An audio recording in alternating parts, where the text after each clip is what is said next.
When I woke up today, I was thinking about sending Adina like an email, and Okay. because she's my favorite Ghanaian artist, I'm like, I have a song I want to pitch to her. So Okay. I was just thinking about it, like, forget about it. So I didn't. Right. Do you think you people here in Ghana are celebrated enough, or there's a lot that the industry can do for people who write? There's no glory and fame as a writer in Ghana. If you have chosen to do this, then you have to be ready for that. Do you think the average Ghanaian is prepared to have to face the future when it comes to creativity, or let me even mention writing? Or you think it is all about the monetization for them? I was not trained to focus more on money. Painfully, many young people in this generation will not do anything unless there's some stipend attached to it. I just want to say it's a good thing, but then it may not take you far. Focus on your craft, be the best in it. And when you are the best, any form of money can navigate towards you. Hey guys, you're welcome back to the Jenny Lifestyle Lounge. Today I'm sitting with an award-winning author and creative mind, Jacob Amano Asai. Here today we are going to dive into creativity and literacy here in Ghana. We are going to know what is working, what is not, and how we can change things. Let's dive in. Hi Jacob. Hi, Jenny. You're welcome. Thank you. You look awesome. Well, thank you. You also look great too. Thank you so much. Now let's take it on a slower pace. Okay. Tell me what you have done this morning that is so creative when you woke up. So actually, the truth is, when I woke up today, I was thinking about sending Adina like an email, and because she's my favorite Ghanaian artist, I'm like, I have a song I want to pitch to her. So I was just thinking about it, like, forget about it. So I didn't. Right. But I wish to work with her one day. Awesome. Yeah. I mean, she's going to hear you. Hopefully. So, yeah. So you are known to be a poet, a screenwriter, an author. I mean, but if someone should meet you on the very first time and ask you, what exactly do you do? What would you say? So in normal situations or in neutral cases, when you meet Jacob is just someone who's just living a simple life and just looking for inspiration always. I'm always looking for inspiration to do something new. Either to write a poem, write a song, write a book. Right. I can see you as a calm person. I mean. Yeah, like my dad is a trait of my dad, so I just took from him. Let's get into business. Now, when you talk of creativity, when you come here in Ghana, what's the first thing you can think of? Great. So when we talk of creativity, when you come here in Ghana, mostly I just looking at in that Ekeon. Okay. Music is the first thing that comes because music has a wide audience and impact. Right. Then you can also look at film or movies. Mm-hmm. Then they can also come to stage plays or drama. Right. Then I can put book writing or literature there. Then also I can also come to podcast, mostly, which is evolving in Ghana. So that's how I can define the creativity in Ghana. So music is on top, film, then we have drama or stage plays, then book writing or, yeah. But looking at it, don't you think it's frustrating? You mentioned it in hierarchy. Now, our music industry, yes, they are doing well. Yeah.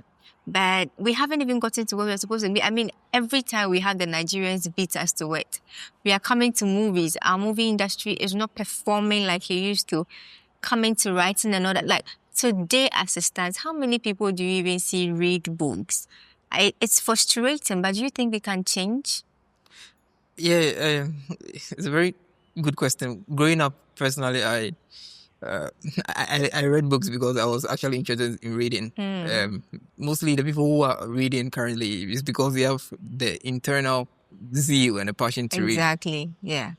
But when it comes to a general landscape or from an objective perspective where people have the culture of reading, we don't have that in Ghana. And I think that's actually one of the things the arts and the culture ministry can work on in a way of creating a culture of reading, literacy in Ghana, reading and writing. So we have national libraries, but then having a library is not enough. We need to create a system where people are reading every week. And one best way we could do that is book clubs. Okay. Yeah, so we empower authors to write, then we use their books to do book clubs in Ghana. That's one of the most potent ways we can encourage reading and ultimately writing in Ghana. Yeah. Is it something you intend doing for us, or is something you are telling the industry to work on?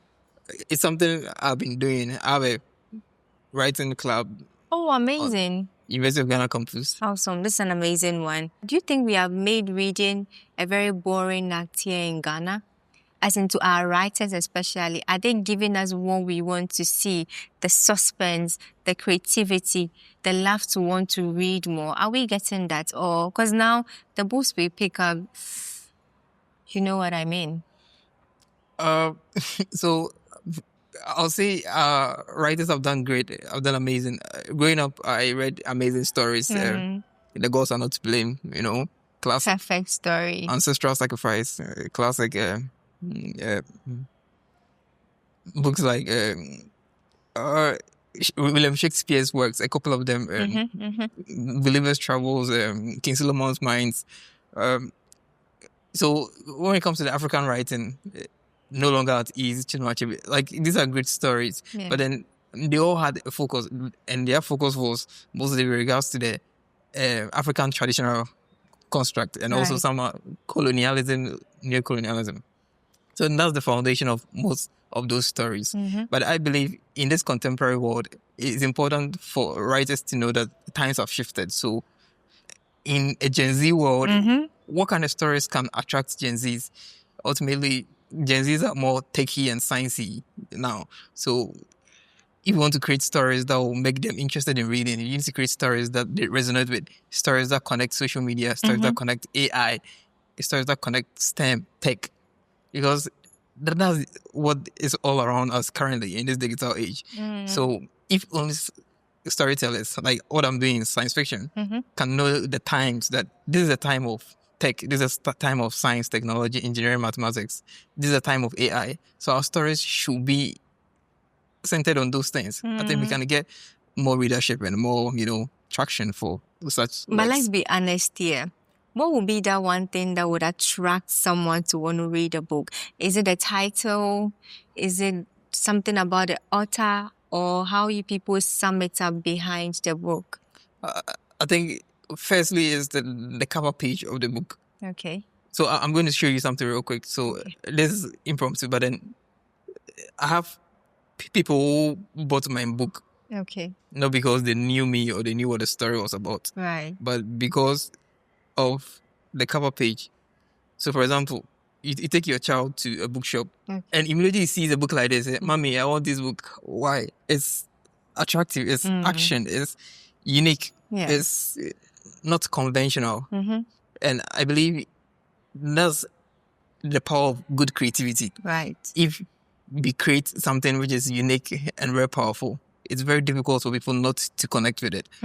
So that's what I can say. We have to create something which is extraordinary. It has to be powerful. You have to be extraordinarily creative. Yeah. Right. Amazing. I mean, is a good one there. And I hope our writers now are going to improve on that to get we, the youth, and even the young ones coming up to want to read more. You are into science and fiction. Yeah. I want you to tell us a little bit about it, what that has impacted in your life, how you do that so easily. No, before we even get into it, what is science and fiction? So as science fiction and fantasy is a genre of literature. Okay. So we have different genres. We have some people write self-help books. Some people write business books. Some people write development books. People write magical realism, which is a form of storytelling. I write science fiction and fantasy. So it's a kind of creative work that focuses on promoting science themes, science topics, science creations, and also a bit of fantasy, or almost what we call stories that are beyond natural laws, beyond this natural plane. So we go beyond the physical, meaning spiritual or supernatural. Yeah, so mostly that's the construct of science fiction. So what got you to moving into that line of writing? So after high school, FYI, Akaraka guys, are you there? So after high school, I discovered that I'm able to write. So I have to decide what kind of writer I wanted to be. But then I didn't decide it until 2019. So after high school, 2012, I was writing poetry, writing everything. I was just writing anything I'm inspired to write. But I discovered it's not the best. You need to be known for one thing. So I decided to write science fiction stories because I discovered that there was not many books on that in Ghana. Okay. And there were very few writers who were doing science fiction in Ghana. And for someone who studied science in high school and pure science at the university, I felt I have the foundation to transpose these knowledges into storytelling. So why not I choose the path of science fiction? Right. Yeah, so that's what convinced me to write sci-fi. So throughout the university, I was just researching and learning how to write science fiction, watching, reading, learning. And in my final year, I had ample knowledge. Then, during my NSS, I wrote my first science fiction novel. Awesome. Congratulations on that one. You've done amazing. I mean, thank you. All this coming back to back, you cannot have less from an award-winning author. What else do you expect? So which ones have you written so far? Yes, so in 2020, I launched my first sci-fi novel called The Raven. So The Raven is a young adult science fiction novel about a young girl who is chosen by a god to be the protector of an unknown kingdom somewhere in the universe, you know. Then in 2023, I also released DNA Origins. So DNA Origins is a family story about a biologist, his wife, and their kids who discovered that they have supernatural abilities and trying to find out how they came to possess such abilities. And it takes them on an interesting journey in the story. Yeah. What's the creativity like for you to have to, do you have to dream about them and write? Because not everybody has this knowledge to write sci fiction. It's amazing having to blend all these things. God reveals them to you, eh? Sometimes I'm even marveled because I ask people, I don't know how I get ideas. So sometimes I'm there and the ideas come. I don't know where they come from. So you can say maybe God gives them to me. Great. But with all this creativity, having to put them into writing, do you think you people here in Ghana are celebrated enough, or there's a lot that the industry can do for people who write? Yes, there's a lot that can be done for us. So that's for that. But then when it comes to celebration, not really. Because my mentors who trained me, they told me, Jacob, this path you have chosen is a lonely path. Being a writer, you are not a celebrity. You may never be known, but then in the future, your works will reign forever. You know, so he told me that there's no glory and fame as a writer in Ghana, in Africa mostly. But then outside, they have that. So if you have chosen to do this, then you have to be ready for that. Right. So with all this, how do you appreciate your own self? Because, I mean, the motivation should come from you, for you to even have to pick a pen and paper or whatever it is for you to script something. How are you appreciating yourself in order to have to keep you pushing to do more? Okay, so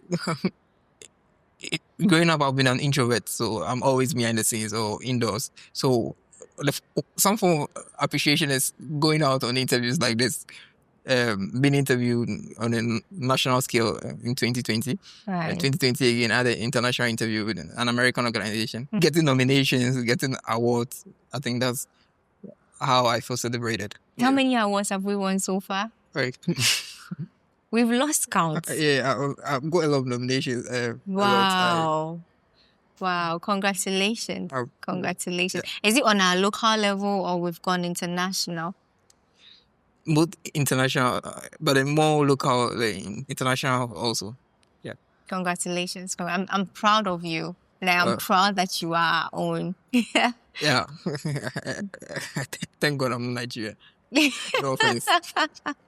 Now, with all these awards, with all these recognitions and nominations you have had, if you have the chance or the opportunity to change something in our creative industry, and when it comes to literacy, what would that be for you? Because as it stands now, and with everything you are saying, I see the knowledge in there, and you people are in depth to the point that you can change. But just like you said, the recognition is low.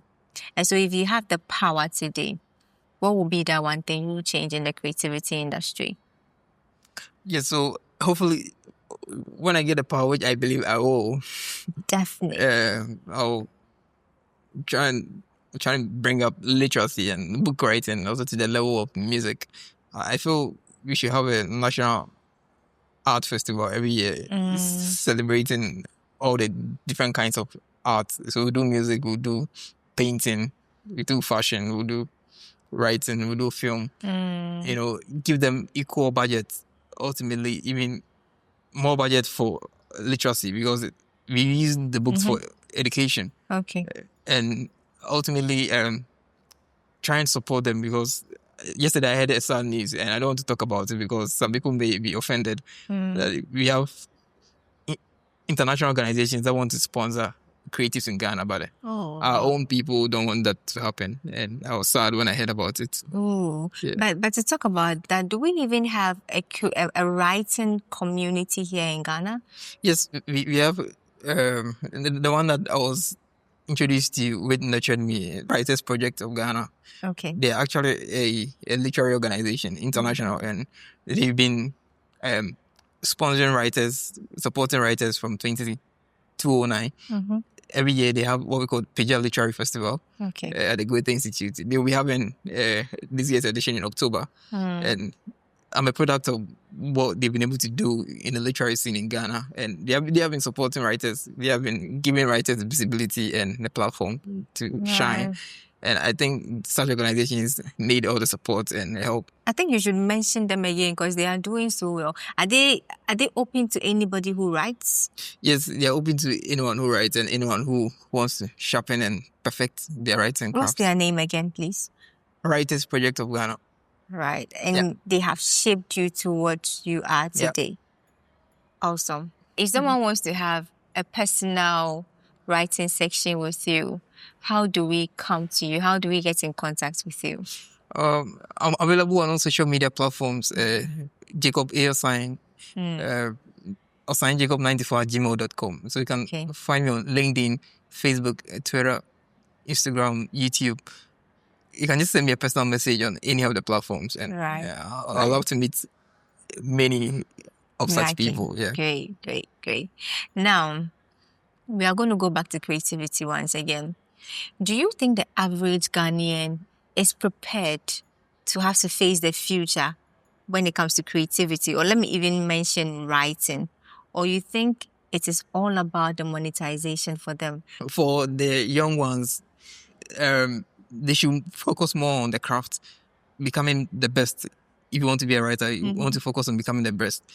If you are the best, many doors will be open to you. And also the concept of monetization. I didn't grow up. I was not trained to focus more on money. Okay. Painfully, many young people in this generation will not do anything unless there's some stipend attached to it. I just want to say it's a good thing, but then it may not take you far. Focus on your craft. Be the best in it. And when you are the best, any form of money can navigate towards you. Right. Do you people in any way go out scouting for these talents? Or they have to find you, just like you put your media out there that they should reach you? Are there moments when you people step out of yourselves just to find these people and groom them?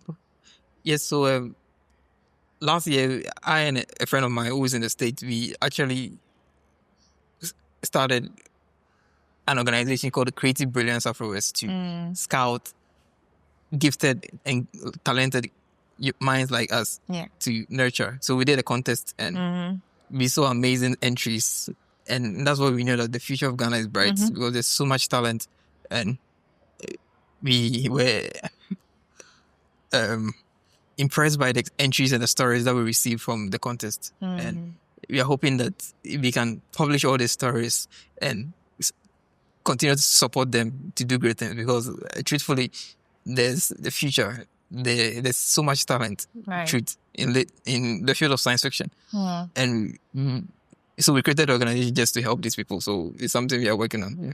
Good. That's a good one. Do you write only for Ghana or to the whole world? Is it that your books were centered here, but they got recognized out there and they were nominated for awards? Or you write entirely to the world?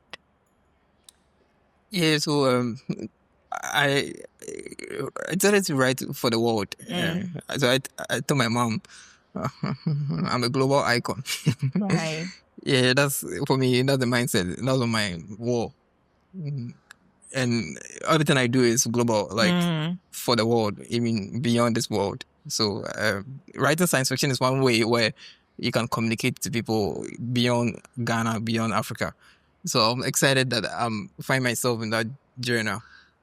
But even as you do that, you still need to maintain your Afrocentric origin and your originality as an African. And that's why I like my Facebook, because most of the characters didn't have English names or Jew names like Abraham, Isaac, Jacob. They had names I created, just like Black Panther, Nakia, Okoye. So these are organic African names, and that's the same way that's the same names I give to the characters, making it more Afrocentric. So when you think the story, you know that this person has an Afrocentric origin, but then the themes he explores in the story are universal or global. Right. Right. When we pick Ghanaian or the industry with creativity as a whole, do you think there's one thing that Ghanaians are not paying attention to that you think we should be focusing on? Yes, so music is doing well. Right now it's music and theater. They're doing so great. There's always new music coming up. Record labels are churning out music, scouting new talents. There's a lot of theater productions also happening. So those two are right now holding our industry. But then the film is suffering. So I hope something is done about that. And also the literacy, the books and the writing is also suffering. So the film and the book writing, that's what I can say needs help. So we are calling on all stakeholders, the creative arts and culture industry, give us opportunity so that we can put Ghana on the global scale. We can do it. What's next for Jacob? What next should we expect from you? Do you have any projects coming up? I'm working on a new book coming up in June, Alter Humans. Alter Humans is the sequel to DNA Origins. Then also the Creative Brilliance Afterwards, we're also working on an anthology of short stories of young writers. So that's also coming up. Then also we're hoping to launch Creative Brilliance Afterwards officially at the British Council in November. Yeah, so that's mostly the things that we have laid down for this year, 2025. Yeah. Do we have a date for November already? I think it's the 1st of November. Okay. That's the tentative date we have. Is everybody invited to come? Yes, at the British Council, everyone is invited. Jenny, you're invited. Thank you. And all your friends who love the creative arts. When we come, what are some of the things we should be expecting? You're going to see a lot of literature and performances, music, arts, drama, book readings, conversations, discussions, and ultimately launches of creative works. Yeah. Now, before we walk out, if you could leave this interview with just one message to Ghana about creativity and literacy, what would it be? So I just want to say, mostly say Ghana to the world, but then Ghana is already in the world, and it's support Ghana creatives, and I'm so excited about what Black Sherif is doing. I told a friend, I will not be surprised next year if he's nominated for the Grammys, So I wish him all the best with his Iron Boy album, and just like Black Sherif, many young people can, have that international reach and put Ghana on the spotlight. So support Ghanaians because we have so much for this universe, Yeah. And there we have it, guys. You have heard everything Jacob had to say to us. If you're someone who is interested in sci-fi and everything related to it, book writing, reading, literacy, creativity, this is the right man for you. He has given us all the details we are going to find. Send him an email. Find him wherever you think you can. I know what I'm talking about. And please, please, please, please, please, again, let's all show up for him on the first week of November, on the 1st of November, actually, for the book launch we are about to have. Until then, don't forget to comment, like, and subscribe. We'll bring you nothing more but amazing content on this channel. Bye.